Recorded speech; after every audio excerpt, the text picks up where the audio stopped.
Bonsoir à toutes et à tous, merci d'être venus si nombreux pour remplir cet amphi.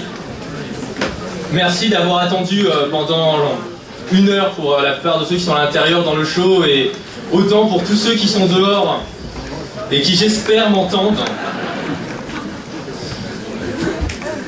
Merci d'être venus, merci d'avoir répondu présent à l'invitation de Rouge Crévis, qui est l'association de la gauche de Sciences Po, qui est très heureuse aujourd'hui d'accueillir Jean-Luc Mélenchon pour cette conférence sur l'ère du peuple. On est une jeune association, et quoi de mieux pour notre rentrée politique que de recevoir Jean-Luc Mélenchon à l'IEP. Donc on en est à la fois fiers et honorés. Alors...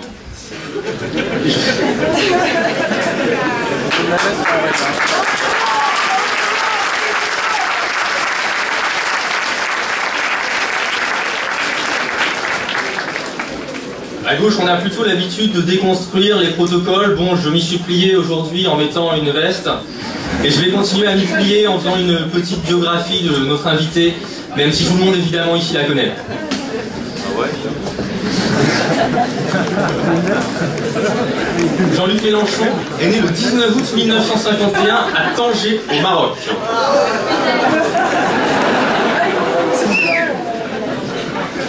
Il a fait des études de philosophie.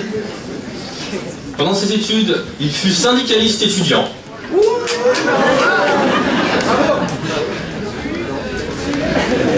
Il a ensuite été militant dans diverses organisations avant d'entrer au Parti Socialiste en 1977. Au Parti Socialiste, il fut sénateur, il fut ministre sous le gouvernement Jospin. Et puis, il a fini par s'enlacer et par le quitter en 2008 pour fonder le parti de gauche auquel il est aujourd'hui. Avec le parti de gauche, il a formé le Front de gauche, dont il a été le candidat à l'élection présidentielle en 2012, où il a fait un score de 11%, récompensant sa campagne.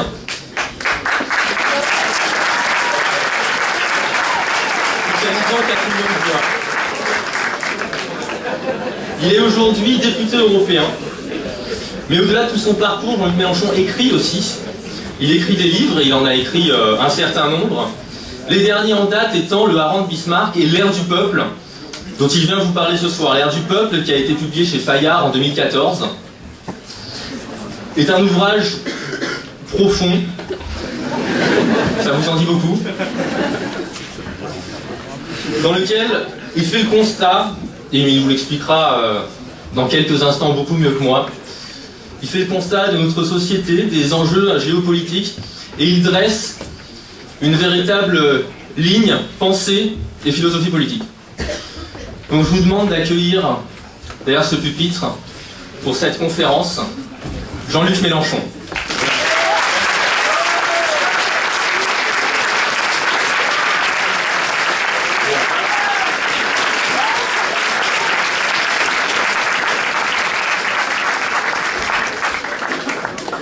C'est un petit plaisir d'être ici. Vous n'êtes pas nombreux à avoir fait l'effort, mais je tiens à saluer ceux qui ont pensé à mettre du rouge. J'en vois 2 ou 3. C'est toujours les filles, les autres... bon. J'étais invité à vous présenter le livre L'ère du peuple, qui est paru en septembre 2014. C'est un livre qui occupe une place particulière dans le développement de ce que j'appelle une pensée politique, en l'occurrence celle que j'ai commencé à mettre en livre dans 14 ouvrages différents, et qui se sont suivis à mesure que se précisait à mes yeux le tableau de l'examen que je faisais sur le monde. J'appartiens à la tradition du socialisme révolutionnaire. C'est une expression qui veut dire à peu près rien. Sinon que vous entendez le mot révolutionnaire, c'est donc l'idée que la société peut être l'objet d'un grand bouleversement. À quelles conditions, pourquoi et comment, sont les questions traditionnelles de l'action politique de gauche. Et vous entendez révolutionnaire, socialisme, vous voyez 2 courants, l'un qui est ancré dans le républicanisme français, tel qu'il sort de la grande révolution de 1789, et ensuite de sa mutation lorsque le mouvement socialiste naît et met à nu les rapports sociaux qui, à l'intérieur du monde capitaliste, expliquent les crises successives qu'il connaît, les misères qu'il déchaîne, alors même qu'il dispose d'aussi puissants moyens de production et d'échange que ceux qu'on avait à l'époque et qui aujourd'hui sont démultipliés de manière bien plus considérable. L'importance de ce livre, c'est qu'il essaye d'être une synthèse. Par conséquent, il a deux défauts.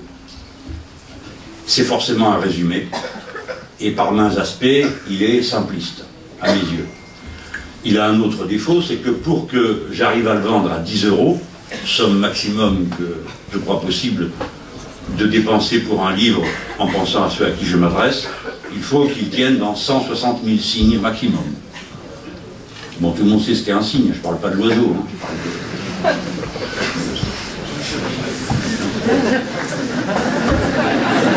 Bon, quand même, je vous teste pour voir la réactivité si vous suivez ou c'est déjà à moitié endormi par le flot des paroles.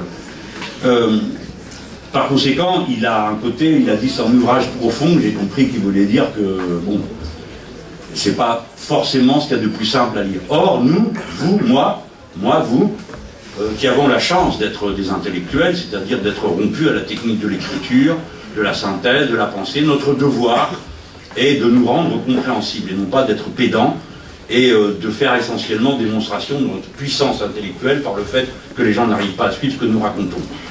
Notre travail d'intellectuel consiste à mettre en partage des idées, donc à les rendre accessibles. Les rendre accessibles, ça ne veut pas dire bêtifier ou simplifier, mais ça veut dire les mettre dans les mots et dans le vocabulaire qui sera autant que possible débarrassé des codes auxquels nous avons accès et qui nous font parfois faire l'économie d'une phrase, d'une demi-phrase, de quelques mots. Je crois que c'est mon devoir de vous le dire parce que dans cette salle se trouvent des personnes qui, dans 10 ans, dans 20 ans, à leur tour, seront à cette tribune et à d'autres, ayant écrit des livres et proposant des éléments pour penser le monde. Pouvoir penser le monde est la première fonction de la pensée politique. L'un des plus grands malheurs que nous subissons aujourd'hui est le vol des mots et leur aliénation à une cause qui n'est pas la leur souvent. Que le mot gauche puisse vouloir dire François Hollande est une aberration totale.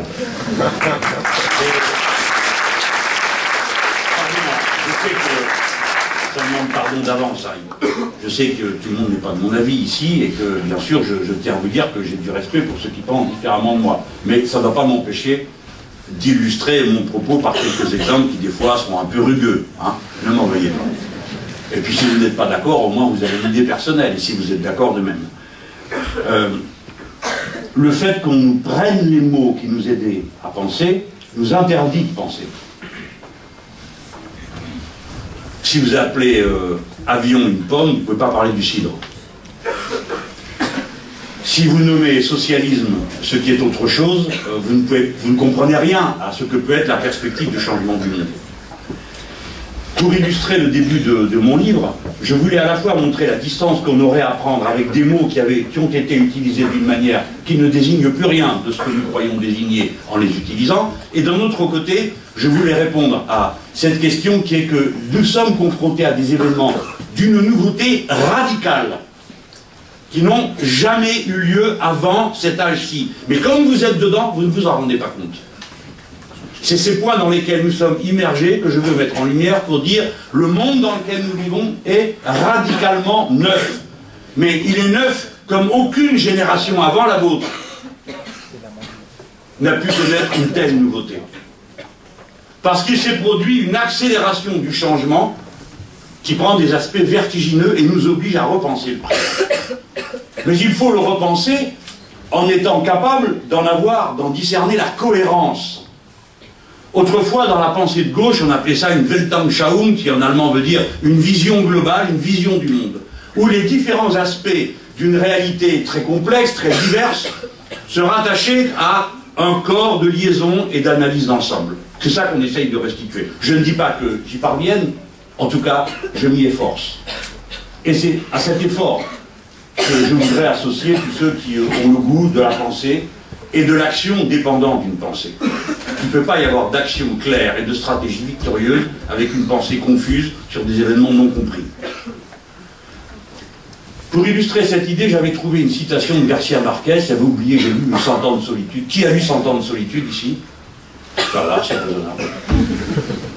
J'ai lu 100 ans de solitude il y a très longtemps, et j'avais oublié. Quelqu'un m'offre ça à l'entrée d'une réunion, et je retrouve les premières phrases. Le colonel Aurelio Buendia va être fusillé. Alors il paraît que c'est une occasion dans laquelle on se met à réfléchir à toutes sortes de choses. Et il se souvient, il dit, quand nous sommes arrivés, ce monde était tellement neuf qu'il n'y avait pas de mots pour désigner les choses. Si bien que, pour pouvoir les mentionner, il fallait les montrer du doigt. Je vais donc m'employer à montrer du doigt un certain nombre de réalités que nous ne pouvons pas penser avec les cadres du passé. Ce que j'en dis n'est pas pour fustiger telle ou telle doctrine, mais pour montrer comment nous avons un devoir de réinvention. Le monde est en proie à 3 bifurcations. J'utilise le mot bifurcation plutôt que le mot révolution, et surtout pour prendre mes distances avec le mot crise. Il n'y a pas de crise. Même si depuis 30 ans on cesse de répéter qu'il y a une crise, il n'y a pas de crise. Car jamais le monde ne reviendra à l'état antérieur. Jamais le capitalisme ne trouvera l'équilibre qu'il avait trouvé pendant la période dite des 30 glorieuses, dont je me permets de vous rappeler qu'elle n'était pas glorieuse pour tout le monde. Nous partons en direction d'un futur aujourd'hui largement non dessiné, même si nous en apercevons les tendances fondamentales. Pour le mot bifurcation est plus intéressant que le mot révolution parce qu'il rend mieux compte du phénomène. Qu'est-ce qu'une bifurcation? Dans les système dynamique veut dire en mouvement, quels que soient les éléments qui sont en mouvement, une bifurcation est un changement soudain de trajectoire, qui dépend du changement d'un seul paramètre. Je vais prendre une image simple, et donc caricaturale, et donc en partie erronée. Vous conduisez une voiture sur une route absolument toute droite, à une vitesse absolument constante, tous les paramètres sont les mêmes. La route, la vitesse, le véhicule, vous, il n'y a rien de changé. Sauf une chose, entre une guêpe et vous pique. Et cette infime variation dans le modèle dynamique qu'est cette voiture avec vous dedans va provoquer vraisemblablement un grand écart sur la route. Voilà ce qu'est une bifurcation. Tous les paramètres sont les mêmes, un ou deux changent, et alors ce qui se passe n'a radicalement plus rien à voir avec ce qui se passait avant. Je pars du plus simple pour aller au plus élaboré. La première des bifurcations que vous pouvez observer, c'est le changement de nature des rapports entre l'appareil productif et les signes d'échange. C'est la première fois dans l'histoire que l'essentiel de l'activité économique ne dépend pas des objets réellement produits, mais de leur échange, et plus exactement que l'échange des titres d'échange est à lui-même et à lui tout seul un phénomène d'accumulation plus grand que les bénéfices qui se tirent de la production. Je ne veux pas vous saouler avec des chiffres, mais quand vous arrivez à une proportion où, pour 4 000 milliards de dollars échangés, il n'y a que 40 milliards qui correspondent à des échanges réels de marchandises, c'est-à-dire des choses dont quelqu'un a besoin qu'il achète à quelqu'un d'autre, soit pour en faire un stock et le revendre au détail, soit pour son usage personnel. Quand vous êtes dans ce rapport-là, vous voyez bien que l'accumulation ne se produit plus comme avant, simplement par la part de plus-value qu'on est en capacité de s'approprier, mais qu'elle dépend de mécanismes totalement extérieurs à la production. Bien sûr, ils restent liés à la production, mais ils en sont déjà détachés. Ils la surplombent. Je n'entre pas dans les détails, je n'en retiens qu'une chose. Dans le mouvement de la sphère financière, vous pouvez faire du 10% de taux d'intérêt. Dans la production réelle, c'est pratiquement impossible. Dans les années 70, on considérait que 4 ou 5 points de taux de profit, c'était déjà de la spoliation. Aujourd'hui, c'est 10, 12, 18, 20. J'ai connu une entreprise qui produisait la seule capacité de production du pays en PVC. Tout le monde sait ce qu'est le PVC, il y en a partout. C'est une sorte de plastique, ça sert pour les gouttières, pour toutes ces choses. Une seule. C'était un démembrement de l'entreprise Total. Ça a porté plusieurs noms, mais enfin, ça s'est appelé Kenwan. Il crachait du PVC dans des conditions telles que la boîte faisait du 11% de taux de profit. C'est énorme dans une activité industrielle. Eh bien, cette entreprise a été fermée parce que le fonds qui possédait cette entreprise voulait du 18%. L'appareil productif a été entièrement détruit du fait de cette exigence. Bref, la bifurcation, la voici. Cette sphère financière est à la fois reliée à la production réelle, mais s'en est coupée. Et les rythmes internes qu'elle connaît, les taux de profit qu'elle dégage, servent de modèle dans des domaines où il est absolument impensable de les réaliser. Plusieurs conséquences terribles résultent de ce fait. D'abord, l'impact sur la production réelle. Ensuite, la formation d'une énorme bulle financière. Une bulle financière qui, elle aussi, est partie dans le ciel et sans n'avoir plus aucune attache avec la réalité. Il y a une date fondamentale de l'histoire récente. 15 août 1971. Ce jour-là, les accords monétaires qui avaient été conclus à l'issue de la Deuxième Guerre mondiale sont rompus par les seuls États-Unis d'Amérique, unilatéralement. Jusque-là, chaque billet, comme aujourd'hui encore, chaque signe monétaire est censé avoir une contrepartie matérielle. Bref, derrière 10 €, vous avez un certain nombre de marchandises que vous connaissez. Il faut qu'à la fin, celui qui a un billet puisse récupérer cette valeur matérielle. En l'occurrence, 1 $ valait quelques grammes d'or.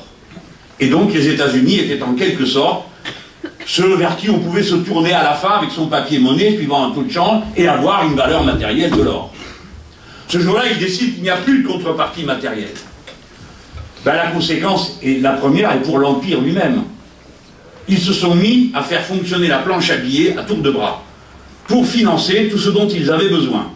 Et pour que l'accumulation se constitue de la manière la plus forte possible, c'est évidemment dans l'économie d'armement qu'ont été absorbées les plus grandes parties de ce capital fictif.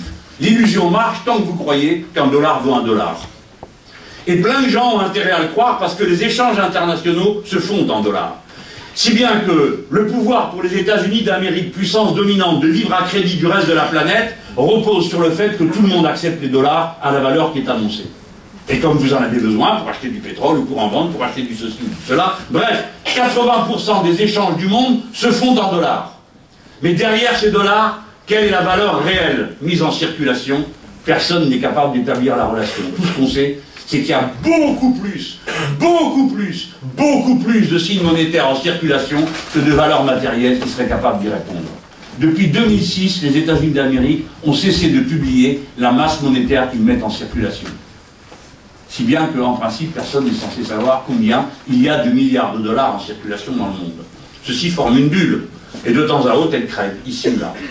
En quelques jours, en quelques heures, des sommes incroyables qui correspondent en principe à des valeurs matérielles sont désintégrées. Le dernier événement que vous avez vu, bon, si vous en avez entendu parler, c'est la bourse de Shanghai. Voilà. 3200 milliards volatilisés en une semaine. C'est-à-dire 10 fois la dette totale de la Grèce pour les 30 prochaines années. Et ainsi de suite. Un jour ou l'autre, inéluctablement, la bulle doit éclater. Inéluctablement, les signes monétaires seront rapprochés de valeurs matérielles. Et si ce jour se produit à la faveur de quel événement? On ne sait pas. L'histoire n'est pas linéaire. Nous savons, depuis le principe d'incertitude, que dans le déterminisme, fût celui de l'histoire comme dans n'importe quelle science, il y a un principe d'incertitude. Ce principe d'incertitude se concentre sur l'événement fortuit qui fait qu'une catastrophe se déclenche, un effet domino se met en place. On ne sait pas. On sait juste une chose, c'est que pour que ça continue à fonctionner, il faut que les États-Unis d'Amérique soient en position dominante au point que vous ayez confiance dans leur monnaie plus que dans n'importe quel autre. Or, cet ordre géopolitique est mis en cause par le fait que l'atelier du monde, c'est la Chine. Autrement dit, l'essentiel des valeurs matérielles, le pôle le plus important de production, se trouve à cet endroit. Si bien que d'une manière ou d'une autre, même s'ils ne le veulent pas, du simple fait que c'est eux qui vendent, ils décident dans quelle monnaie cet échange se fait. Et après avoir longtemps accumulé des réserves considérables en dollars, ils se sont mis un petit peu à vouloir diversifier. Ce qui change complètement l'ordre du monde. Par exemple, je tiens cette anecdote de la bouche du cheval, ou presque, quand Madame Merkel, qui n'a pas le cheval, est allée voir M. Xi Jinping, président de la République populaire de Chine, et lui a dit, vous savez, alors il lui demande comment ça va l'euro, elle dit oui ça va, mais enfin on a des problèmes parce que la Grèce, et les économistes nous disent que peut-être la Grèce n'aurait jamais dû être dans l'euro, et les économistes, et les économies, alors bon, quand c'est le tour de Xi Jinping, il dit, oui, ce que disent les économistes c'est très intéressant, d'ailleurs nous devons écouter les économistes, ils apprennent beaucoup de choses, les économistes sont très importants, et ce qu'ils disent est très important, mais il y a aussi quelque chose qui est très important, c'est ce que nous disons nous. Et nous disons que nous avons 25% de nos réserves qui sont en euros. Et nous ne voulons pas de problème avec l'euro. Et on m'a dit qu'elle aurait changé de mine, se rendant compte qu'elle ne pouvait pas s'imaginer, toute provinciale qu'elle est, et une ancienne de l'Allemagne de l'Est, que le monde pouvait se résumer à ses desiderata à elle. J'ai pris cet exemple qui peut être comme une anecdote, mais qui vient illustrer comment les différentes monnaies sont imbriquées dorénavant les unes comme les autres et directement dépendantes des rapports de force géopolitiques. Vous êtes dans une génération qui est éduquée aux bisounours. Et beaucoup de gens de la classe moyenne dont vous êtes membre, et moi aussi, sachant que nous pensons que les rapports de force, c'est comme les décibels, c'est gênant. On pense que les choses peuvent se régler rationnellement. Mais rien ne se règle jamais nulle part rationnellement. Tout part de rapports de force, qui sont des rapports de force entre des puissances, entre des intérêts matériels. Et notre devoir est de faire en sorte que ces tensions puissent se gérer d'une manière démocratique et civilisée, c'est-à-dire par la voie de la démocratie, de la diplomatie, de l'échange et du dialogue. Mais ça n'est pas donné. Donc si vous partez de l'idée que les rapports de force n'existent pas ou sont le résultat de déplorables malentendus, vous ne comprenez rien à la situation et vous êtes écrasé. Mais si vous savez qu'il y a un rapport de force, alors vous vous positionnez dedans. Et la position pour notre pays, dis-je à cet instant, c'est de mettre à distance notre rapport avec les États-Unis d'Amérique et en tout cas de refuser d'être embrigadés dans leur char militaire. Pour la raison, non pas que nous avons des raisons particulières de les détester plus que d'autres, c'est qu'ils sont une puissance déclinante et que leur puissance est aux abois. Ils sont obligés de la maintenir au prix de la force et de la démonstration de force.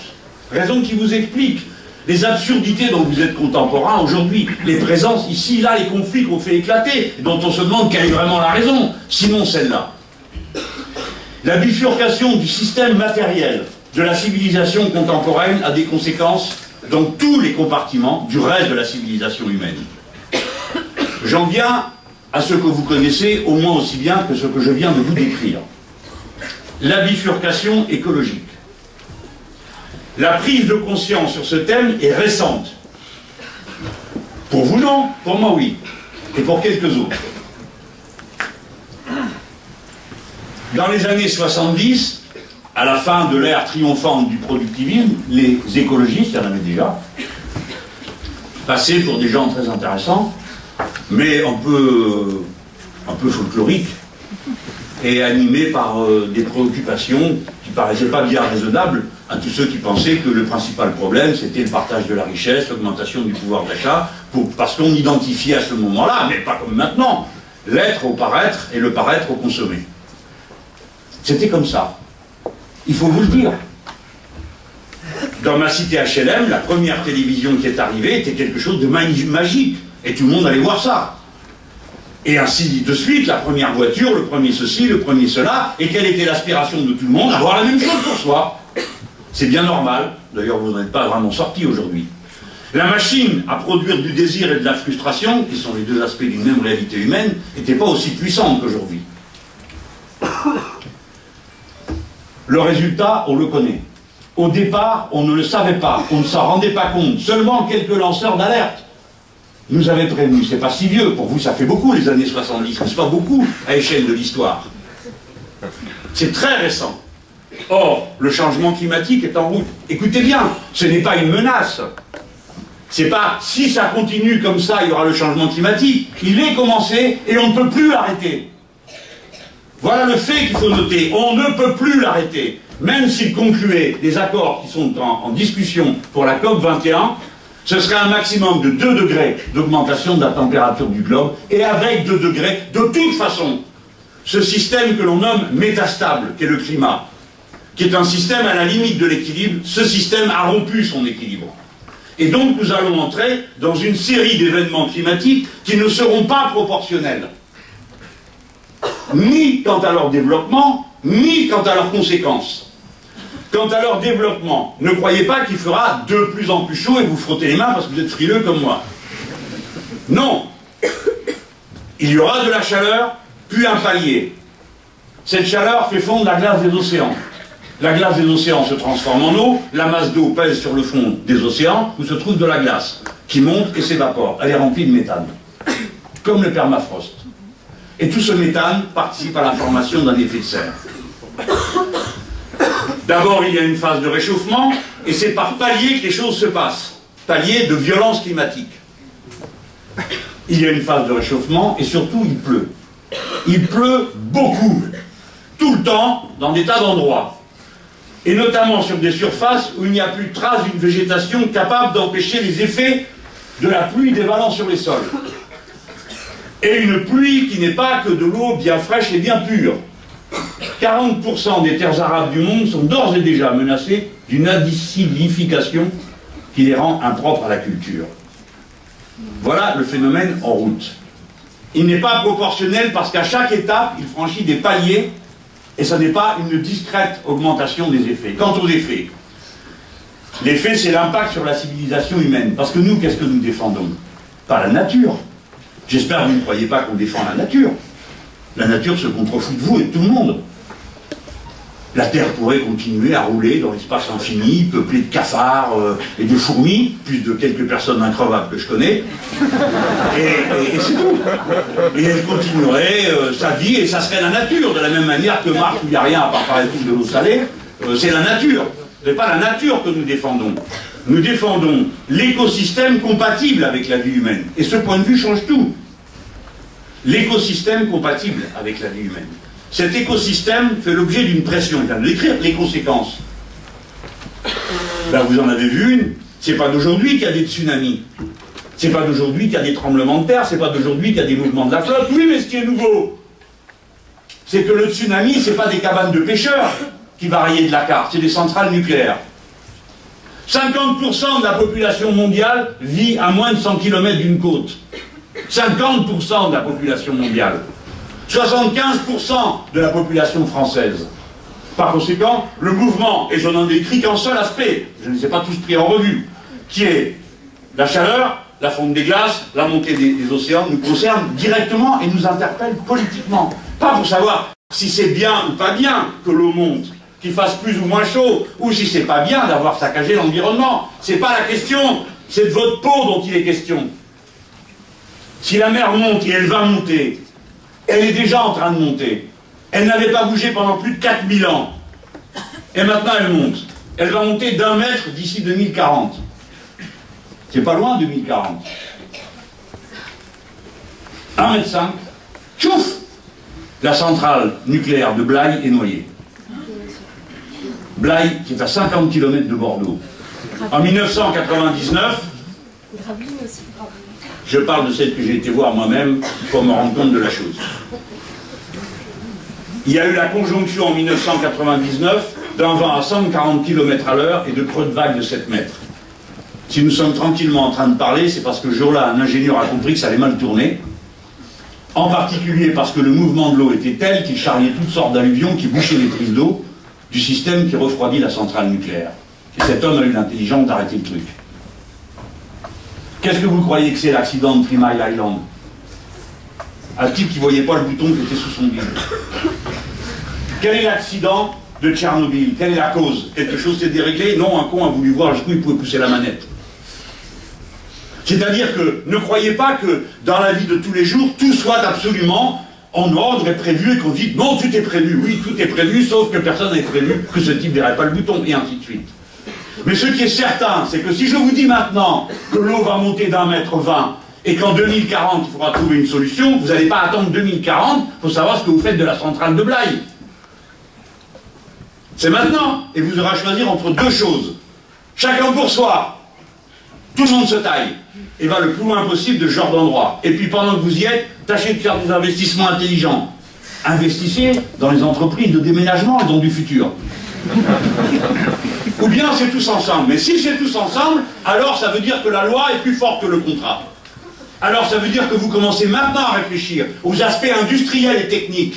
Nous avons besoin d'argent pour la recherche fondamentale. Personne ne sait refroidir les déchets nucléaires. On ne sait pas le faire. Et pourtant, il faudra bien le faire. Il faut être capable de démonter une centrale. Facile, vous dites-vous. Bon, après tout, une centrale, qu'est-ce que c'est? Une grosse chaudière, hein? C'est rien d'autre. Sauf qu'il y a une partie du circuit qui est radioactif. Mais c'est que ça. Eh bien, figurez-vous qu'on a commencé à en démonter une. Ça fait 15 ans qu'on a commencé, et toujours dessus. On n'a toujours pas fini. On ne sait pas le faire. Jeunes gens, on ne sait pas le faire. Alors, pendant ce temps-là, bien sûr, comme c'est intelligent de diminuer les crédits de la recherche, ça aide parce que le marché va évidemment investir sur 30, 40, 50 ans à produire des chercheurs qui font rien, vous ne savez pas ce qu'ils font puisqu'ils ne trouvent rien. Vous êtes toujours un con pour dire « Ah ben les chercheurs, ils ont bien cherché, maintenant il est temps qu'ils trouvent. » Vous l'entendez 50 fois dire cette bêtise de rustres qui ne comprennent rien à ce qu'est la recherche fondamentale et à son rapport avec ensuite la science pratique. C'est maintenant qu'il faut s'y mettre. Maintenant, si vous voulez pas, vous voulez pas. Moi, je m'en fous, j'y serai plus. Je pourrais vous dire ça. Vous comprenez? C'est maintenant qu'il faut y réfléchir. Enfin, c'est maintenant qu'on met les moyens en place et on fait tout le contraire. La centrale de Blaye dont je viens de vous parler, elle a besoin en cas d'accident, en cas de problème, d'être alimentée en électricité. D'où va venir l'électricité d'une centrale électrique qui elle-même est en panne? Je vais vous le dire, des Hautes-Pyrénées, où il y a 5 barrages hydrauliques qui ont été creusés, on turbine la flotte 6 fois. 5 barrages, ils vont être privatisés, on turbine la flotte 6 fois. 6 usines différentes, elles vont être vendues les 6. Il faut espérer que ce soit au même propriétaire. Vous voyez le rapport qu'il y a avec la politique et le service public, je vais vous le dire. Aujourd'hui, quand vous voulez que le système électrique français soit de niveau et qu'il tienne bon, vous faites des ajustements, des délestages. C'est-à-dire qu'une partie de l'électricité est envoyée dans le vide, et quand il n'y en a pas assez, on en produit à toute vitesse. Qu'est-ce qui donne cette souplesse? Vous ne pouvez pas le faire avec une centrale atomique. Vous le faites avec une centrale hydraulique. Vous ouvrez, vous fermez. Aujourd'hui, vous ouvrez, vous fermez quand vous voulez. Moi, j'ai déjà réussi à en dissuader 4 ou 5. On va mieux respirer. Bon. Vous ouvrez, vous fermez quand vous voulez. Demain, si l'entreprise est privée qui bouline la flotte, elle vous dira, moi, je veux bien arrêter de bouliner de l'eau. Mais c'est vous qui payez l'argent que je prépare. Autrement dit, ce qui était gratuit va devenir payant. Et donc, celui qui doit prendre la décision de dire, maintenant, j'ai besoin que vous arrêtiez, parce que sinon, le système va être en surtension. Ou bien celui qui va dire, maintenant, j'ai besoin que vous redémarriez. Dans sa tête, il aura l'idée, il faut aussi que je dise si j'ai l'argent pour le faire. Et il va donc retarder la décision. Et la décision retardée, ça peut être la décision fatale, la non-décision fatale. J'ai pris cet exemple, rassurez-vous, je ne vais pas plus entrer dans les détails, qui commence à vous montrer l'implication directe qu'il y a entre les problèmes qui sont considérés comme des problèmes de la nature, de l'environnement, et la politique la plus immédiate, et la survie des êtres humains qui sont impliqués par un écosystème dans lequel, si la radioactivité monte trop haut, eh bien, il n'y a plus de vie possible. Cette bifurcation écologique, vous la connaissez sous les aspects, j'espère maintenant que vous avez retenu le concept de dette écologique, c'est-à-dire le moment où la prédation sur la nature ne permet plus à la nature de reconstituer ce qu'on lui a pris. Ça avance. Dans les années 80, je crois, c'était mi-décembre. Maintenant, c'est le 13 août. À partir du 13 août, tout ce qui est pris sur la nature, elle n'est plus en état de le reconstituer. Vous comprenez très bien que cette affaire-là aura une limite. On est déjà dans la limite. On est déjà à l'intérieur de la limite. L'autre aspect que vous connaissez, je viens de vous le dire, c'est l'évolution du niveau de la mer, parce qu'on en parle beaucoup. Et à partir de là, vous voyez apparaître, vous commencez à deviner quelque chose qu'on touche que du bout des doigts. La politique publique qui prend en compte le paramètre de l'écologie ne peut pas être la politique liée aux exigences du capital financier. Ce n'est pas pour des raisons idéologiques que je vous dis ça. J'en ai de penser qu'il est immoral, le capitalisme financier. Mais je veux vous montrer que 2 raisons y conduisent à cette opposition absolue. Raison pour laquelle il n'y aura jamais de capitalisme vert. Les 2 raisons sont les suivantes. Premièrement, dans la part du gâteau que le capital financier capte, cette part qu'il s'attribue à lui-même, en dividende, en action, jamais il ne la lâchera pour investir dans la durée. Parce que ça ne correspond pas au carnet de commandes. Un fonds de pension, il doit cracher du 10, du 12% pour payer les retraites par capitalisation. C'est donc pas par immoralité qu'il agit de cette façon. C'est parce que c'est son contrat, sa raison d'être, sa raison de fonctionner. Donc, jamais il ne permettra que soit pris sur la plus-value de la production réelle, la part qui devrait retourner à l'investissement pour changer le process de production, pour le rendre non pas seulement moins polluant, mais moins consommateur de matières premières et d'énergie. Pour le passage à cette société de sobriété, dont les décroissants ont été les premiers à nous montrer l'importance et l'urgence. Bien sûr que les décroissants peuvent agacer. Mais ce qui est important, c'est le signal d'alerte. On ne recommence pas ce qu'on a fait dans les années 70, à ricaner dans son coin, en disant oui, ben, ils sont un peu barjots, et à ne pas écouter ce qui nous est dit. Inéluctablement, nous devrons décroître. C'est-à-dire qu'il va falloir trouver les process de production, d'une part, plus économes des matières premières, et deuxièmement, nous devons changer nos manières de vivre, car nos manières de vivre sont des manières aliénées. Un système dominant produit des idées dominantes et des consommations dominantes. Ceci a à voir avec la stratégie révolutionnaire pour ceux qui, parmi vous, s'y intéressent. si la subversion de la société capitaliste pour parvenir au moins au partage plus égalitaire qui permet qu'il n'y ait pas une partie de la population qui croupisse dans une abjecte pauvreté, où le lendemain est en enjeu, où on ne peut pas avoir d'autre horizon que de penser à est-ce qu'on va encore être en vie demain. Eh bien, le partage des richesses ne suffit pas. Voici le message que j'adresse à ceux qui, comme moi, appartiennent à l'école intellectuelle du matérialisme philosophique, ou qui ont des bases marxistes de raisonnement, ou qui appartiennent à la pensée socialiste.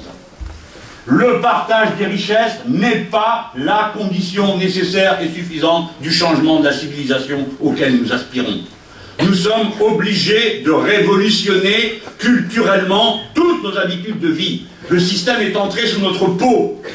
Il nous pousse à penser qu'être, c'est consommer. Et en particulier, cela a une traduction sociale. Quand nous arrachons des millions de personnes à la pauvreté, comme nous l'avons fait au Venezuela, nous l'avons fait en Équateur, nous l'avons fait en Bolivie, nous l'avons fait en Argentine, mais que nous avons pour unique message, maintenant vous avez un peu plus d'argent, et que la réponse c'est, eh bien maintenant nous sommes la classe moyenne, et que veut la classe moyenne? Les consommations qui lui permettent d'exister, de se prouver elle-même qu'elle n'est plus dans la pauvreté, sans être dans l'extrême richesse. Est-ce que nous faisons tout ça pour que tout le monde puisse se payer un 4x4 et faire des opérations chirurgicales, esthétiques? Est-ce que c'est ça le but de la révolution à laquelle nous aspirons, du changement de mode de vie? Une télé, 2 télés, 3 télés, 4 télés par personne, des bagnoles pour tout le monde? Je ne devrais pas vous engueuler. Mais j'ai fait de la propagande comme ça, quand j'avais votre âge, où on disait, ah ben nous, avec les capitalistes, c'est une Mercedes, bon, on ne savait pas de quoi on parlait, hein. Pour tout le monde, c'est pour chacun, pour quelques-uns, et puis avec nous, ce sera pour tout le monde. Belle connerie. C'est-à-dire que nous reproduisions l'idée que le mieux-être, le meilleur, c'était ce que les riches consommaient. Mais si nous avions le mode de vie des riches de notre temps, d'abord la planète n'y survivrait pas, ça vous le savez déjà. Puisque déjà rien que comme on vit en ce moment, si tout le monde vivait comme nous vivons en Europe, il faudrait plusieurs planètes pour que ce soit possible. Mais ce que nous disions, c'est que, en quelque sorte, nous reprenions à notre compte toutes les aliénations que contient l'incitation à consommer. Car vous n'avez pas besoin des 3/4 des choses que vous achetez et que vous jetez. Parce que vous jetez beaucoup. 1/3 de la nourriture produite dans le monde est jetée à la poubelle. Et ainsi de suite, pour toutes les autres productions. Le capitalisme financier de notre temps s'appuie sur les productions de masse, qui lui servent de substrat. Ces productions de masse ont une exigence. Premièrement, il faut que vous vouliez tous la même chose. On y parvient par 2 moyens. Le premier, en vous inculquant des désirs. Et pour être juste, comment peut-on vous inculquer des désirs?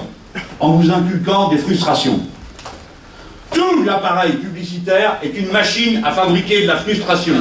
Elle vous dit continuellement tout ce que vous n'êtes pas, et tout ce que vous devriez être, et que vous ne parviendrez jamais à être.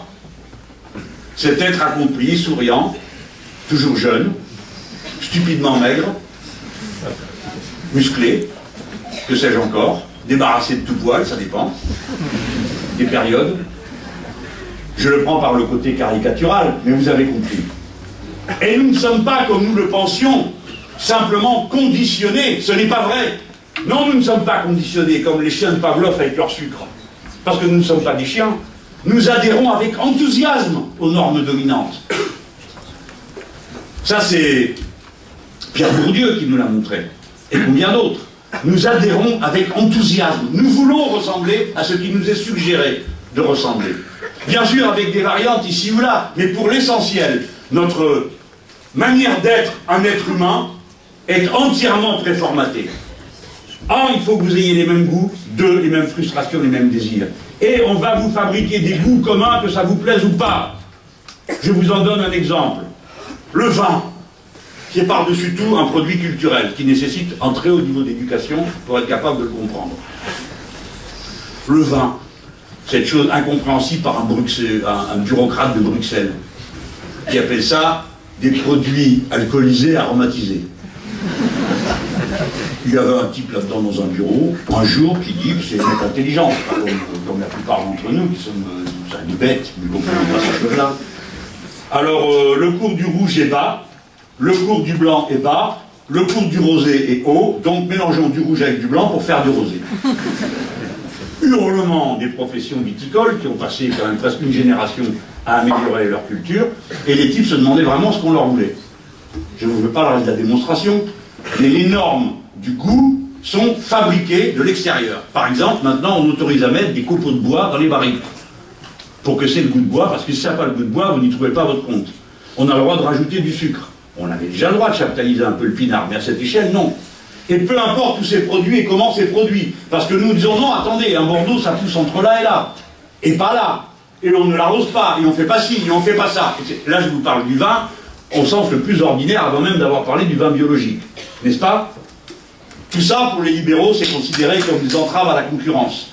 Plante ce qu'il veut, celui qui veut, là où il veut. Et il appelle son produit comme il veut, sauf si le produit est possédé par quelqu'un d'autre. Là, le nom de la marque est possédé par quelqu'un d'autre. Autrement dit, si vous achetez Bordeaux à temps, vous pouvez en produire au Mississippi. Et prenons un exemple, si vous avez un couteau Laguiole, eh bien, vérifiez bien que c'est bien un couteau qui est fait à Laguiole, parce qu'il est fait au Pakistan ou en Chine, vu qu'il y a un type qui a acheté le nom Laguiole pour toutes sortes de produits, au point que les gens de Laguiole n'auraient pas eu le droit d'appeler Laguiole leur propre couteau à Laguiole. Ils vous fabriquent les goûts, ils vous fabriquent les frustrations, ils vous fabriquent la manière de regarder les objets et ce qui vous paraît important dans un objet, notamment tout ce qui va vous permettre de vous mettre vous-même en relief. La bifurcation écologique, elle met à l'ordre du jour un concept. Je ne vais pas entrer dans le détail, mais je vous le livre, avant de venir à l'idée qui va avec. C'est la planification écologique. On ne peut pas changer sans prévoir et gérer dans la durée. Le mot important est la durée. La durée vous renvoie, je crois que tout le monde a compris, le mot planification, paraît-il, fait peur. On m'a dit que ça rappelait le Gosplan. Alors il y a des gens qui ne savent pas ce qu'est le Gosplan, donc ils se disent rien, ils disent c'est pas bien, c'est le Gosplan. Bon. Sauf que la planification a été appliquée à peu près par tout le monde, y compris par les économies capitalistes. Ça n'a rien à voir de spécifique avec le régime économique du communisme d'État. Sinon que dans le communisme d'État, on prétendait organiser les choses dans tous les domaines et à tout propos. Mais la planification, ça signifie que vous prenez des décisions et que vous les exécutez dans le long terme. Que vous connectez les différents compartiments de la production les uns avec les autres pour être certain d'atteindre vos objectifs. Je vous ai parlé il y a un instant des barrages hydroélectriques, le lien que ça avait avec l'énergie nucléaire actuellement en utilisation. Et même si nous devons sortir du nucléaire, comme pour ma part, je pense qu'il faut qu'on le fasse, nous en avons pour 10 ou 20 ans. 10 ou 20 ans à sortir du nucléaire, ça veut dire former une ou deux générations de gens capables de démonter, de stocker, de remplacer, et ça veut dire mettre en place une production énergétique extrêmement importante. Nous en avons tous les moyens. Mais pour ça, il faut former les gens, il faut préparer les industries de production et les connecter entre elles. Tout ça, c'est que de l'organisation. La France peut tout. Tout. Rien n'est hors de portée pour nous. Parce que nous avons un niveau d'éducation qui nous rend possible cette ambition. Tous les pays où je suis passé, de mes camarades de l'Amérique du Sud, notre problème le plus souvent, c'est quand une décision est prise, il n'y a personne pour l'exécuter. Parce qu'il n'y a pas les ingénieurs, parce qu'il n'y a pas les cadres intermédiaires, parce qu'il n'y a pas les architectes, etc., etc. Donc nous pouvons le faire à condition de nous organiser. Et ça nous amène sur une idée d'une grande importance, où je vais reconnecter avec il y a un instant. La planification, qu'est-ce que c'est? C'est du temps long. Et voilà que j'en viens maintenant aux dimensions invisibles de la politique. Le temps n'est pas un matériau politique d'habitude.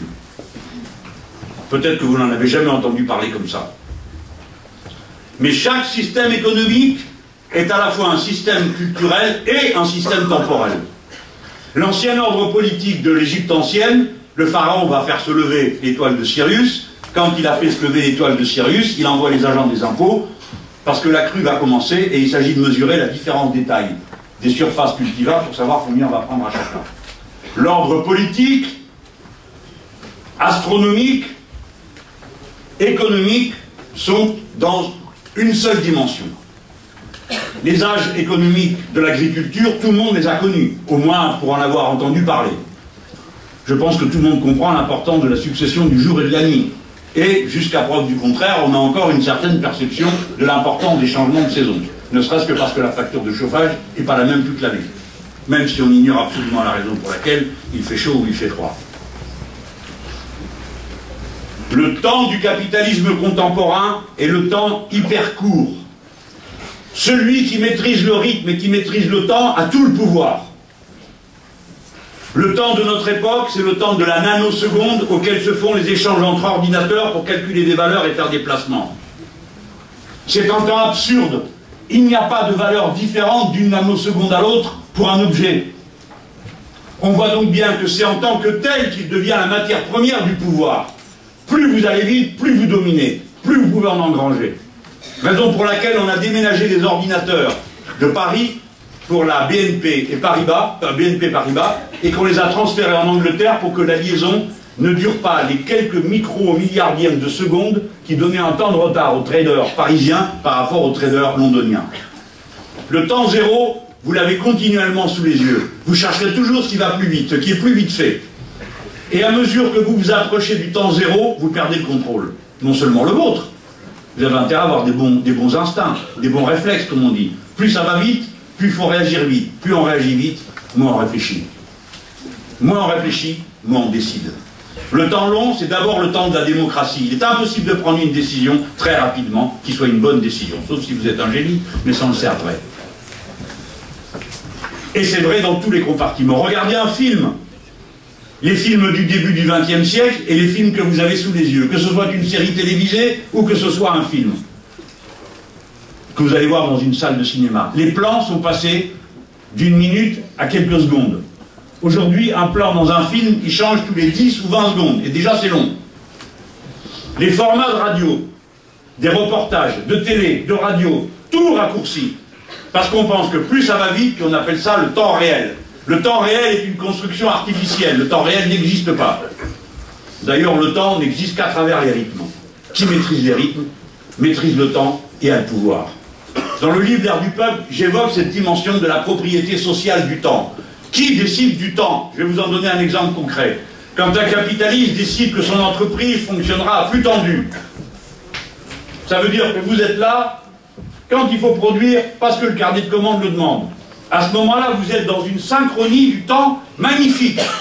La commande est là, vous travaillez, ça sort, ça monte dans le camion sur la route, il est sur la route, ensuite il arrive chez le client, toc, toc, toc, vous êtes livré. Flux tendu. Magnifique synchronie. Vous la payez d'une dysynchronie gigantesque dans la vie des gens. Car ceux qui doivent être là pour travailler à cette heure-là à laquelle on l'a demandé ne sont pas à la maison.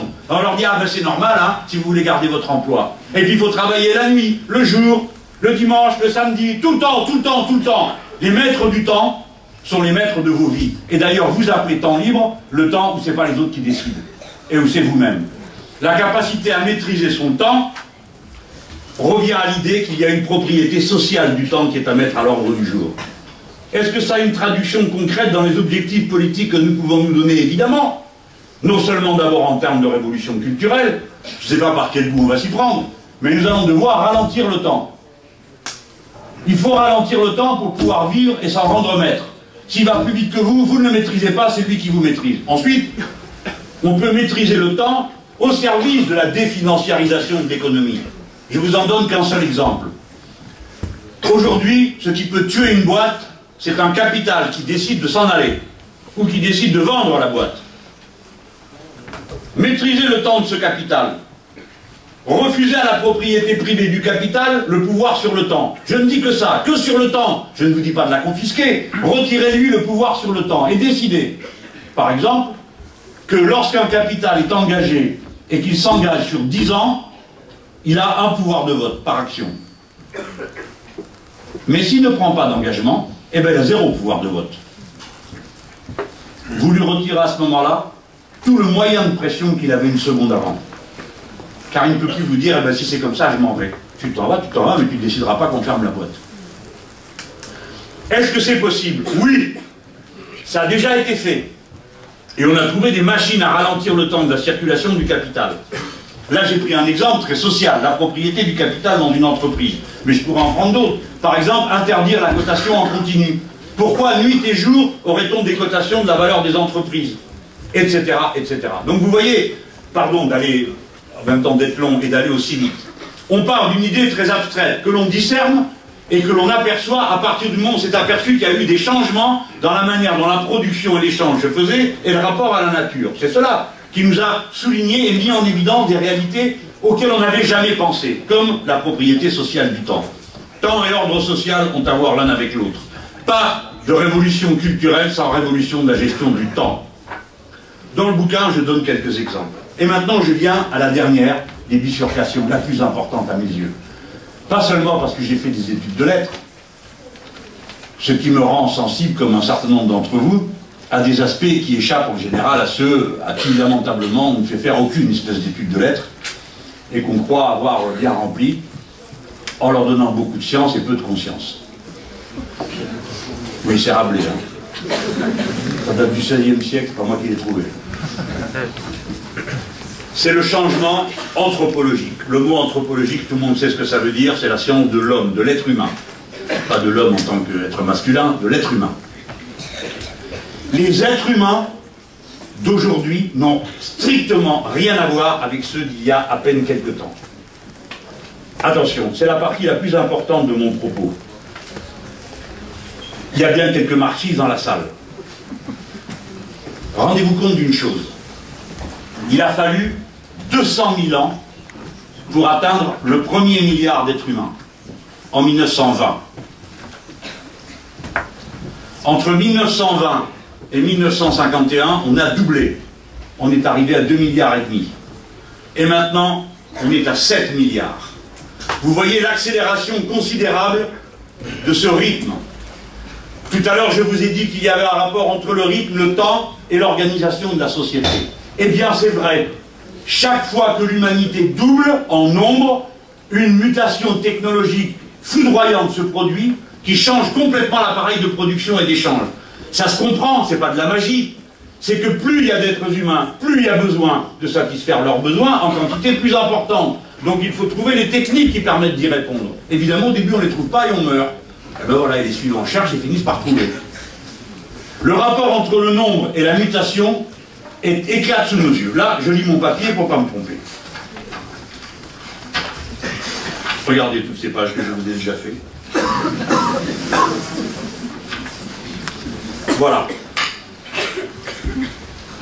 Les conséquences. 7 milliards d'individus, triplement depuis 1950. Deuxième conséquence, jeunesse du monde. Évidemment, dans les sociétés occidentales, on a l'impression du contraire. Mais ce n'est pas ça qui se passe à l'échelle de la planète. C'est une masse considérable de jeunes. La moitié de l'humanité actuelle a moins de 25 ans. Un tiers de l'humanité actuelle a moins de 15 ans. C'est donc un monde jeune, neuf. Et quand vous parlez d'un monde jeune et neuf, la question numéro 1 qui se pose, c'est la transmission du savoir et la nature du savoir que vous transmettez. Vous avez vécu dans un monde où ce qu'il fallait savoir, c'est que savaient les anciens, pas vous. Mais au moins, ma génération, c'était déjà plus tellement vrai. Celle d'avant, c'était pas vrai du tout. Ce qui était sûr et bon et juste, c'était le passé. Parce que le passé nous enseignait les bonnes recettes pour affronter l'incertitude du futur. Maintenant, si vous vous référez au passé pour préparer votre futur, vous êtes sûr de vous planter. Si vous essayez de téléphoner avec un smartphone, avec les méthodes du téléphone à agir, là, vous perdez votre temps. C'est un exemple, hein, mais des dizaines d'autres exemples de cette nature. Autrement dit, qu'allons-nous transmettre? Des compétences, une aptitude à savoir faire les choses, c'est ce que vous bourrent le crâne les libéraux. Ou bien une capacité à comprendre ce qui se passe. Regardez la multiplication des gestes magiques que vous posez dans une journée. Plus les objets que vous utilisez sont éloignés de vous quant au contenu scientifique, vous ne savez pas comment ça marche. Moi j'avais une idée de comment marchait un disque vinyle. Ben, j'avais bien qu'il était gravé et puis que la pointe en diamant allait reproduire ça et ça allait être décodé. Ça marche comment un CD-ROM? Et le cloud? Hein? Attendez les cristaux holographiques, vous allez rigoler. Donc la distance entre le contenu scientifique que portent les objets et vous va s'accroissant. On arrive à comprendre comment on laboure avec une charrue et deux bœufs. Comment on fait un autre téléphone? Comment ça marche? Alors moi je vais vous dire comment ça marche. Quand ça marche plus, vous gueulez. Et vous avez des comportements magiques qui s'apparentent à celui du sorcier qui danse pour faire la pub. Vous les coupez dans les machines, vous les insultez, vous leur parlez. Vous êtes persuadé de la présence d'un être sadique à l'intérieur de l'ordinateur qui fait qu'il passe la plupart de son temps à vous poser des questions auxquelles vous ne comprenez même pas le sens. Vous le savez tout ça, d'ailleurs vous rigolez. Tout ça, ces failles, elles nous intéressent, là pour l'instant, humoristiquement, mais elle nous intéresse sur notre rapport aux objets. Car clairement, au bout d'un moment, c'est plus l'objet qui vous sert, c'est vous qui servez l'objet. Ça, c'est un renversement anthropologique. Bon, si vous trouvez ça trop sophistiqué, en lien avec la jeunesse du monde, regardez autre chose. L'espérance de vie. C'est 69 ans l'échelle de la planète aujourd'hui. Dans la vieille Europe, c'est 76 ans. Qu'est-ce que ça change? Ça change qu'il y a, en 1950, c'était 46 ans l'âge moyen d'un être humain dans le monde. L'allongement de la durée de vie vous confronte à des problèmes radicalement nouveaux. D'abord, dans quelles conditions se produit cet allongement? Comment vous l'assumez? Ça aussi, ça paraît un peu confus, ça paraît abstrait. Mais quand on disait que les femmes maîtriseraient leur fécondité et leur corps, il y en avait qui rigolaient. C'était pas possible, ça paraissait hors de portée. Tout le monde avait toujours connu le fait qu'on attendait l'enfant, ça finissait par se produire. Et on avait une idée assez précise de comment ça se faisait. Plus ou moins précise, hein, pour être honnête. Mais ça faisait partie de ces déterminismes biologiques dont on pensait qu'ils fondaient un statut. Ça n'est plus un statut pour une femme aujourd'hui que ses enfants. En tout cas, ça l'est beaucoup moins qu'il y a une génération. J'espère que vous savez que la contraception dans ce pays, c'est 1974. Hein. C'est pas à la bataille d'Alésia. Hein. Ça veut dire que vous en êtes à seulement la deuxième génération de femmes qui ont connu cette aptitude et cette responsabilité terrible d'avoir à décider quand on fait des enfants. Parce qu'avant, comme ça se faisait tout seul, il n'y avait pas à décider. La question, c'est de savoir comment on assumait. Maintenant, il faut le décider. Je prends cet exemple pour vous montrer comment une aptitude biologique cesse d'être un destin social pour devenir une question d'autoconstruction philosophique, culturelle. Qu'est-ce que je décide? La même question va vous être posée bientôt dans votre génération. Face à la mort. Condorcet. Celui-là, il a fini dans la Grande Révolution. Ces derniers textes disent « Je suis tellement persuadé des progrès de l'humanité et de la science qu'un jour nous vaincrons la mort. » Ce jour se rapproche de nous. Le remplacement progressif des pièces défectueuses par des pièces fabriquées est en route, etc., etc. Je ne vais pas allonger la conférence en partant sur le thème de la transhumanité.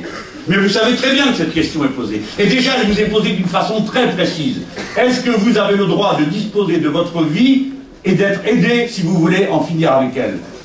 C'est une question d'actualité qui touche aux libertés fondamentales de la personne humaine. Est-ce que je peux maîtriser ma décision d'éteindre la lumière, oui ou non? Ma réponse personnelle est oui. C'est-à-dire que jusqu'au bout, chaque être humain doit pouvoir être maître de lui-même dans tous les aspects qui le constituent en tant qu'être humain. Et l'idée de sa propre limite est une idée qui structure notre imaginaire, mais notre vécu quotidien. Le cerveau est une machine qui ne sert qu'à une chose. Essayez d'évaluer ce qui va se passer dans quelques instants. Il produit ça mécaniquement. Votre cerveau produit à chaque microseconde du futur. Il l'évalue, il fait des probabilités. Ça veut dire que le futur, la suite, est inscrite au plus profond de votre organisation physique, mentale. Décider qu'il n'y a plus de futur est un acte délibérément humain. C'est pourquoi il est à la base de certaines philosophies, comme c'est le cas par exemple chez les stoïciens qui disent pour les événements contre lesquels vous pouvez faire quelque chose, faites-le, et ceux contre quoi vous ne pouvez rien, alors il vous reste toujours une liberté suprême, c'est celle d'en finir vous-même avec le dit événement. Ce n'est pas des petites questions. Elles sont philosophiques, elles engagent le modèle de civilisation dans lequel nous voulons vivre.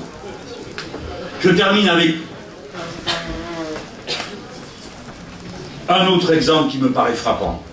L'alphabétisation du monde. Pour vous, c'est banal. Il n'y avait que 56% des êtres humains qui savaient lire, écrire et compter dans les années 50. Aujourd'hui, ils sont 86%. Qui est capable de lire, d'écrire et de compter commence à vaincre la barrière du temps, puisqu'à tout moment, il a accès à tout le savoir disponible qui est écrit. Mais les supports sont de plus en plus fragiles. Et votre civilisation est fragile comme elle ne l'a jamais été à aucun autre moment de l'histoire humaine. Pas seulement parce que vous avez à craindre la chute de météorites, mais parce que la quasi-totalité de ce que vous utilisez dépend de l'électricité. Et qu'il y a quelque chose que nous ne contrôlons pas, ce sont les tempêtes solaires. La dernière a eu lieu en 2012. À une semaine près, elle a raté la Terre.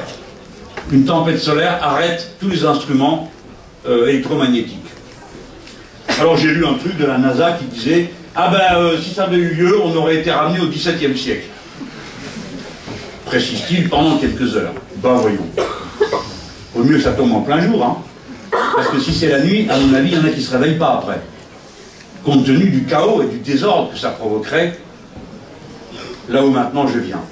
La conséquence numéro 1 du monde, du nombre des êtres humains, c'est leur agrégation dans des ensembles colossaux.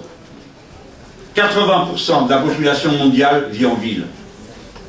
C'était exactement la proportion inverse dans les années 50.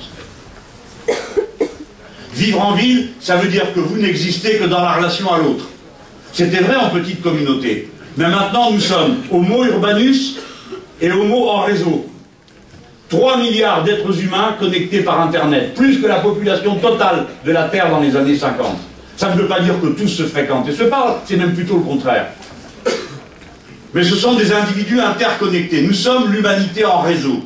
C'est ça qui m'amène maintenant, parce qu'il faut bien que ça finisse, et en vous priant d'excuser le fait que j'ai enjambé beaucoup de choses. Cet homo urbanus, cette humanité en réseau, elle n'a d'autre choix pour faire face à son quotidien que les réseaux et le collectif auquel elle appartient. Il est absolument impossible de cultiver chacun pour soi sa nourriture, telle que nous sommes. Pensez à vos propres conditions de vie.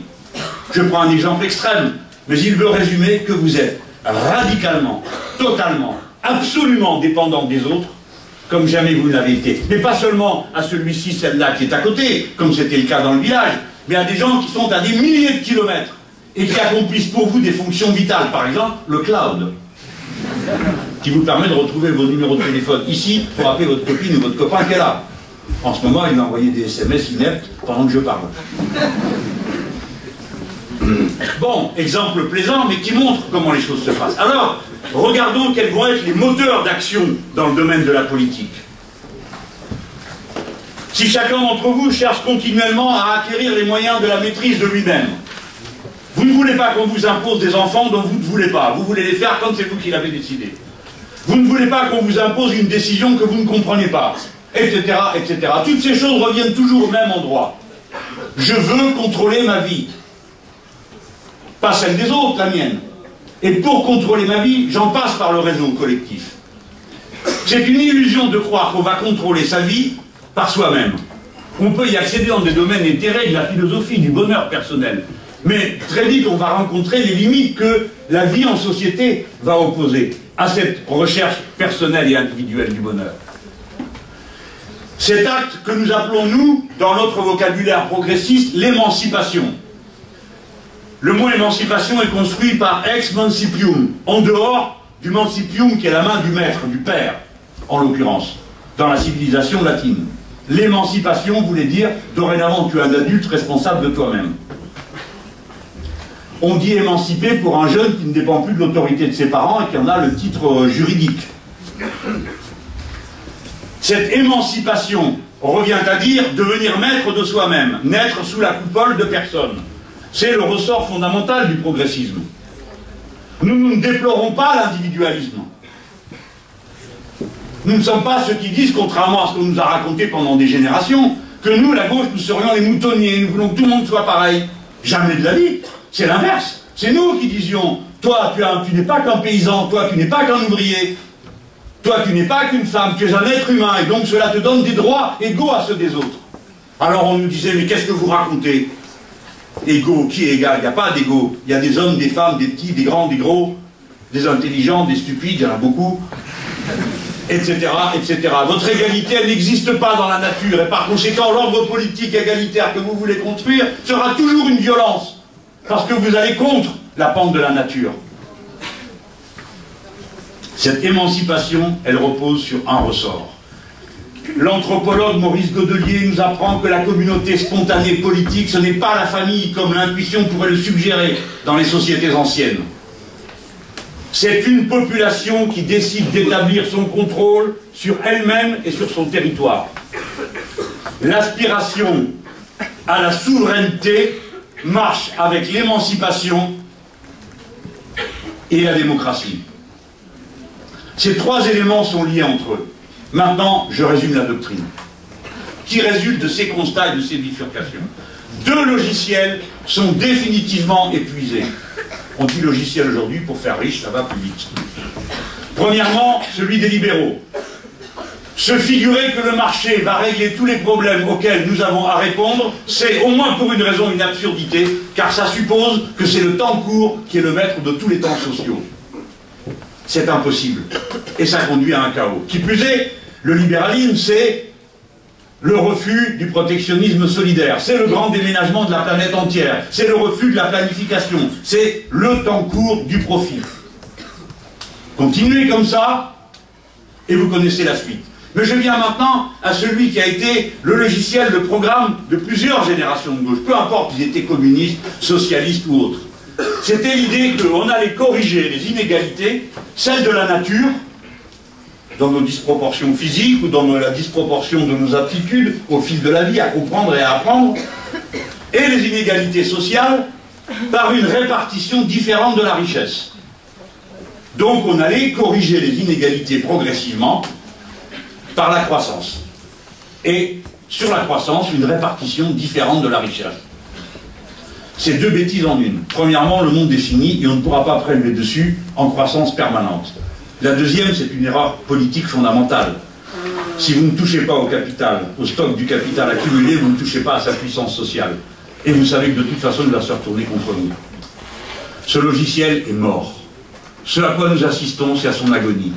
Dans la moitié des pays d'Europe, les partis socialistes, qui sont l'essentiel des partis de la tradition progressiste, parce qu'il n'y a plus qu'eux, gouvernent avec les équipes de droite. Et ils gouvernent sur des principes politiques et économiques qui sont les mêmes partout. Peu de dépenses publiques, confiance absolue et aveugle au marché, libre circulation des capitaux et des marchandises, sans aucune limite. Des idées qui dominent, comme par exemple le libre-échange, c'est la richesse. C'est absurde, le libre-échange, ce n'est pas la richesse, c'est la pagaille. C'est le grand déménagement permanent du monde. C'est le transbahutage général de tout vers n'importe quoi, à quoi il faut répliquer par la relocalisation et le protectionnisme solidaire. J'ai plus le temps à cette heure-ci. Si ces deux logiciels sont épuisés, voici celui que vous propose la thèse de l'ère du peuple. Elle est résumée dans les thèses d'un petit manifeste de l'écosocialisme. J'en ai repris 4 dans mon livre. Je ne vais pas vous les passer en revue. Je vous résume la doctrine comme elle se présente. Premièrement, il n'y a qu'un seul écosystème compatible avec la vie humaine. Par conséquent, tous les êtres humains sont semblables. L'intuition du progressisme et de l'esprit des Lumières est confirmée par la menace de mort qui plane sur tout le monde si on ne respecte pas cet écosystème. C'est neuf dans l'histoire des idées. Deuxièmement, si nous sommes tous semblables et que nous dépendons tous du même écosystème, alors il y a un intérêt général humain. Dans les années 70, je trouvais que c'est une obsession, mais ça a été le final d'une manière de penser. Chaque fois qu'on disait intérêt général, il y avait quelqu'un qui répliquait intérêt du capital. Parce que l'intérêt général, c'est une idéologie. Non, l'intérêt général n'est pas une idéologie. L'intérêt général est un besoin, une nécessité. S'il y a un intérêt général, nous devons le trouver. Parce qu'il ne s'impose pas à notre vision tout de suite. Comment allons-nous y arriver? En discutant. Pour en discuter, il faut en discuter librement. Cela signifie, premièrement, que l'homme ne donne pas d'ordre à la femme au moment où l'on discute et où l'on pense. Deuxièmement, que le patron ne décide pas à la place de l'employé. Troisièmement, que n'importe quel puissant ne doit pas intimider mais aider à réfléchir. Et enfin, cela signifie qu'il ne doit pas y avoir de vérité non discutable. Et aucune vérité venue de l'extérieur ne doit se plaquer sur la liberté de discuter. Donc, les institutions publiques doivent être laïques, séparées des vérités de la religion. Non pas par mépris pour les vérités de la religion, mais tout simplement parce qu'elles sont indémontrables et contradictoires entre elles. Et que si nous respectons la foi de chacun, nous voyons bien qu'elle ne peut pas avoir sa place dans la discussion politique, pour la raison que la discussion politique ne peut être menée et conclue que sur la base d'arguments échangés et dont la validité est éprouvée par la preuve de l'expérience.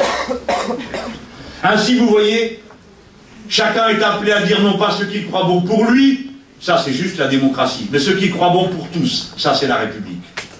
Il y a un lien entre la République, chose commune, et l'écologie politique, parce que l'écologie politique ne parle que d'une chose, des biens communs. Et si elle parle des biens communs, c'est donc qu'ils sont communs, et ça c'est l'intuition du communisme. Et nous n'arriverons à nous en sortir qu'en relation les uns avec les autres et par des solidarités d'intérêt. Ça, c'est le socialisme. L'écosocialisme propose donc une synthèse politique du républicanisme, du socialisme et de l'écologie politique. J'ai essayé d'en présenter les fondements, comme un matérialiste que je suis, au sens philosophique. Autrement dit, je n'ai pas proposé une utopie. J'ai essayé de déduire un régime politique de l'observation des faits concrets auxquels il peut répondre. Et si ce que je dis ne répond pas aux faits concrets, alors ça ne vaut rien. On a le devoir de le jeter à la poubelle pour passer à quelque chose qui nous permette de rendre compte des faits concrets. Jusqu'à présent, je n'ai pas rencontré la contre-démonstration. J'ai rencontré des affirmations idéologiques. Que le marché peut tout, que les gens sont trop individualistes, blablabla, blablabla. Bla, bla. Les idées sont les enjeux de la politique. La conscience est l'enjeu de la politique. Rien d'autre. Quelque chose que j'ai dit il y a un instant est passé trop vite dans ma phrase. J'ai dit, nous ne pouvons trouver l'intérêt général humain qu'en débattant librement. Virgule, j'ai oublié un mot. Contradictoirement. Pour qu'un point de vue soit un point de vue rationnel, il faut qu'il ait été débattu contradictoirement. Votre ennemi, c'est le consensus. Quand tout le monde est d'accord sur quelque chose, méfiez-vous. Il manque une pièce dans le puzzle. Et si vous êtes tous unanimes, méfiez-vous. Quelque chose ne tourne pas rond. Comment c'est possible que des gens qui se disputent sur tout le reste du temps soient d'accord à ce moment-là? S'ils sont tous d'accord pour dire que le marché est bon, méfiez-vous. Ils doivent y trouver leur compte. Etc., etc. La démocratie n'est pas une concession que nous ferions, comme on pouvait le dire avant, dans l'ancien communisme. Certains le disaient, bon, il y avait une étape transitoire. Non, non, non. La contradiction est la condition du débat qui permet de fixer l'intérêt général. Voilà pourquoi nous sommes en affrontement total avec le système néolibéral. Parce que pour lui, une fois que les évidences sont fixées, elles ne sont plus discutables. Le marché n'est pas discutable. La concurrence libre et non faussée, c'est une loi de la nature, M. Mélenchon. Et comme dit M. Juncker, il n'y a pas de décision démocratique contre les traités européens. Si bien qu'un système qui au départ liait en quelque sorte magiquement le capitalisme et la démocratie, on dit ah ben, ça va ensemble, hein, parce que quand c'est vous, il n'y a plus de démocratie. Aujourd'hui c'est l'inverse. Le capitalisme est fondamentalement hostile à la démocratie, pour une raison qui ne doit rien à l'idéologie, mais à la manière dont il mène ses intérêts. Et je vais en donner qu'un seul exemple, c'est les fameux tribunaux d'arbitrage. Dans tous les pays, il y a des lois. Les lois s'appliquent à tout le monde et elles sont légitimes parce qu'elles sont décidées par tout le monde. Dans les tribunaux d'arbitrage, c'est le seul moment où une catégorie de la population, le rentier, le propriétaire des actions, décrète que lui, la loi, ça ne le concerne pas. Parce qu'il va s'arranger dans un rapport de gré à gré dans un tribunal d'arbitrage. Il n'y a plus de loi, il n'y a plus d'État. Vous pouvez décider ce que vous voulez, ça ne s'applique pas à eux. C'est ça qui est prévu dans le grand marché transatlantique. Ce n'est pas une petite chose que de dire qu'il n'y a plus de tribunaux publics et qu'il n'y a plus de loi. Parce que s'il n'y en a plus pour eux, alors pourquoi y en aurait-il une pour nous? Et pourquoi celle qui prévaudrait pour nous pourrait être autre chose que la loi du plus fort, comme c'est le cas dans les rapports de force entre les capitalistes et les États? Vous voyez, j'ai essayé de résumer comme je pouvais, du mieux que je pouvais, les concepts et leur manière de s'emboîter. Les leçons de méthode que je prétends donner sont les suivantes. On ne déduit pas une stratégie politique et une pensée politique d'autre chose que des faits. La pensée politique qui est attendue d'un responsable politique, c'est pas qu'il invente de la sociologie, de l'anthropologie, de la science et toutes ces choses auxquelles il doit au contraire emprunter, mais qu'il propose une mise en perspective par rapport à des tâches à accomplir. Vous devez accomplir la tâche de la subversion contre l'économie financiarisée, contre l'économie productiviste. Vous devez accomplir la révolution citoyenne. De toute façon, elle aura lieu. Ce qu'on ne sait pas, c'est de quel côté elle va. La révolution citoyenne, c'est les gens s'emparent du pouvoir. C'est pourquoi, pour des gens comme moi, la question de la formation d'une assemblée constituante est le cœur de notre stratégie révolutionnaire. C'est pas une idée comme ça parmi d'autres pour dire ah ben tiens, on va décider, on va changer la constitution pour l'aérer, la moderniser. J'ai entendu ça plusieurs reprises. Non, il ne s'agit pas de ça du tout. C'est qu'à l'ère du peuple, quand vous avez ces masses immenses urbanisées, de gens qui ont des multitudes de destins au point qu'on peut les nommer la multitude. Des gens qui descendent de l'ascenseur, ils sont tous ensemble pour descendre, mais après l'un va faire ci, l'autre va faire ça, celui-ci vient de là, celui-là d'autre d'ailleurs. Cette multitude qui semble avoir des destins sans aucun rapport les uns avec les autres, en tout cas rien qu'on puisse identifier, peut devenir un peuple et le devient chaque fois qu'elle essaye de récupérer la souveraineté collective sur les affaires qui le concernent. La mutation de la multitude en peuple, c'est l'objet de la science politique de l'écosocialisme. Comment transforme-t-on cette diversité, cette bigarrure de destin en une volonté collective? Il y a une manière opératoire qui ne doit rien à la magie. C'est la constituante, parce que vous demandez aux gens de se définir eux-mêmes quels droits ils se reconnaissent les uns aux autres. Voilà pourquoi, s'il y a une stratégie révolutionnaire, il va y avoir des gens qui ne sont pas d'accord avec moi dans cette salle, ils me diront comment ils comptent faire une révolution autrement. S'il s'agit de projeter sur nous-mêmes les délires ou les rêves qui n'ont jamais existé, d'après lesquels les révolutions victorieuses se faisaient à coups de bâton ou à coups de fusil, je voudrais rappeler qu'à chaque fois, les bâtons et les fusils, ça a été contre nous. Et que quand il a fallu reprendre, c'était pour riposter, rarement pour prendre le pouvoir. Rarement. Si la grande révolution de 1789 prend cette profondeur, si elle va jusqu'au bout des principes qu'elle est, au début elle ne fait que balbutier, c'est parce que notre pays est envahi et agressé, de l'intérieur et de l'extérieur, et ainsi de suite. Je vous passe celle de 1917, dont vous auriez bien tort de croire qu'elle est le résultat d'un complot bolchevique. C'est tout simplement la lassitude d'une population qui n'en pouvait plus, de 4 ans de guerre meurtrière dans une armée mal préparée, souffrant pire que tout, comme ça a été le cas dans notre pays, comme vous pouvez le vérifier chaque fois que vous allez dans le moindre village. Regardez la liste des monuments aux morts et vous verrez comment 20% de la population masculine a été décimée par cette guerre. Alors, c'est un sursaut qui fait tout rejeter le système. Vous aurez le même sursaut, vous ne savez pas de quel côté il va aller. Peut-être qu'ici, vous allez faire aller chez les gens qui vont vous expliquer que la solution, c'est de se méfier du voisin, qui a un foulard sur la tête ou qui n'a pas la bonne couleur de peau. C'est-à-dire la guerre ethnique, le refus de l'autre, la guerre civile, parce que c'est à ça que débouche la pensée du Front National. À la guerre civile, parce que le peuple français n'est pas un peuple ethnique, ce n'est pas une race, ce n'est pas une religion, ce n'est pas une couleur de peau. Le peuple français, c'est liberté, égalité, fraternité. Et ce contrat politique est proposé à l'humanité entière.